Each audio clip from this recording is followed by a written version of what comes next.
ধরে তো আমি কোনো শিকার পাই নাই, তোমার তো আজকে আমার রক্তই খাইতে হবে। বেটা আমি মরে যাব, কিন্তু তোর রক্ত খেয়ে বেঁচে থাকতে পারবো না আমি।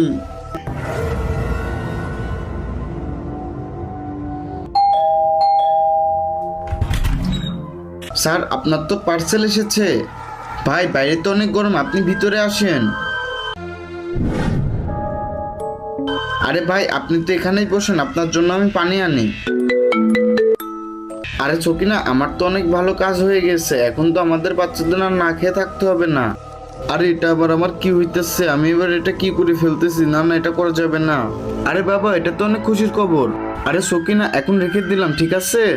আরে মা একে তো তুমি কিছু করো না, কারণ এর ছোট ছোট বাচ্চা আছে। তুমি যদি এই ছবিটাকে ভালোবেসে থাকো তাহলে ভিডিওটা একটা লাইক দাও এবং চ্যানেলটাকে সাবস্ক্রাইব করো, আর যদি লাইক সাবস্ক্রাইব না করো তাহলে বুঝে নিব তুমি এই ছবিটাকে ভালোবাসো না।